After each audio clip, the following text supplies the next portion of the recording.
So I saw the other day that they are auctioning off the estate of a friend of mine. He's a former congregation member in another state, and he died a while back. And he was such a loving guy, a great guy, generous, thoughtful. I have actually a few things in this office here that he handed me over the years. He was a great and generous person. And his house was so full of things. He and his spouse, who died many years before I met him, collected antiques of all different kinds. So they had quite a house, and it was very full. And as I was flipping through all the different lots on the first of 3 planned auctions, that's how much stuff there is, I was struck pretty hard by something.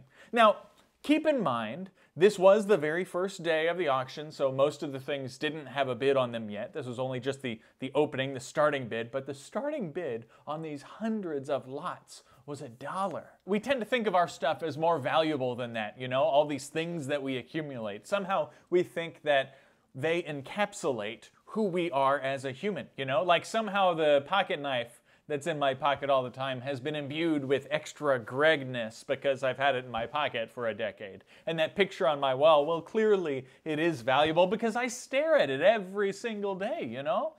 So it was startling to see all these things listed for only $1 because the value of the sum of those things is nowhere near the value of the sum of this man's life.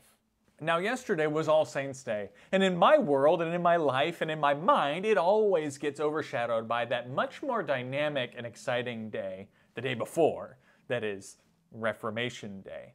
But I spent some time yesterday thinking about that auction. My friend's impact on the world had nothing to do with all those things, not ultimately.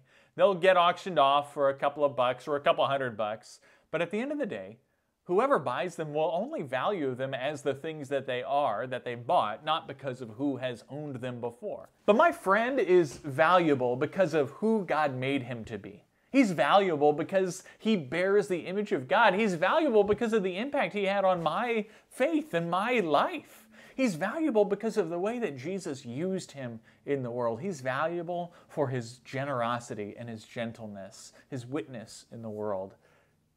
He's valuable because he's part of the body of Christ.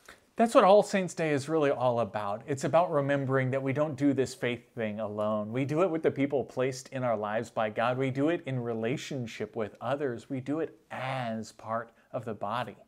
It's a day to remember all those people like my friend who have gone before and have shaped who we are. It's also a day to remember something crucial, just vital. You are that person for someone else too. And the people that come after us are going to be that person as well. And from person to person, from faith to faith, from life to life, the body of Christ continues by God's grace forever. Anyway, until next time, peace be with you.